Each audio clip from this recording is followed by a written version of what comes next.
كلنا كده بنتفاجئ بعد ما بنيجي نطلع خلاص الشتوي بنلاقي جواكت كتير بقت قصيرة شوية وكمها صغر شوية، يعني زي ما بيقولوا كده بقت شالحة شوية، مع ان الجاكيت لسه جديد ولسه على قده ولسه كله تمام، بس الكم قصر قوي وبتبقى يعني المنظر مش حلو لما بيجي يلبسه.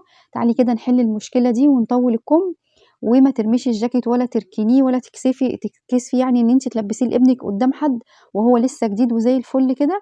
هاتي مقص وتعالي كده من جوه الجاكيت اقلبيه زي ما انت شايفه، وقصي من جوه من على الطرف خالص. بصي اي استك بتاع ايد جاكيت بيبقى متني لجوه، بيبقى زي المجوس كده، انت هتقصيه طرف منه.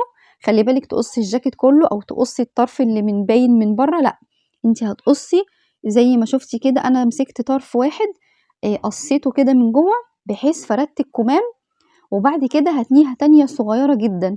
كده انا عملت ايه؟ كده انا ضعفت المساحة بتاعة الاستك بتاع الكم. في الحتة الصغيرة اللي شلحت على الطفل او على الجاكيت بتاعك انتي او على جاكيت اي حد، هي رجعت تطول تاني من غير ما نحط للجاكيت اي حاجة ولا نشيل منه اي حاجة، وهيبقى زي ما هو كده جديد وهيتلبس ومفيش فيه اي مشكلة. بصي تنيته طبعا من جوه حتة صغيرة، ما بتتنيش تانية كبيرة عشان ما تخسريش بردك من المساحة اللي انتي فردتيها. تانية صغيرة وتاخديه بإبرة كده نفس اللون بخياطة خفيفة، وزي ما شفتي كده بصي طول الضعف.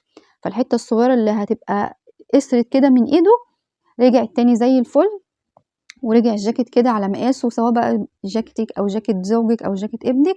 وبكده نبقى صلحنا الحاجات اللي قصرت قصر يعني بسيط. ولو عجبتكم الفكرة ما تنسوش تدوسوا لايك وخشي شوفوا الفيديوهات اللي فاتت، فيها افكار كتير جدا ان شاء الله تعجبك، وما تنسيش تشتركي في القناة.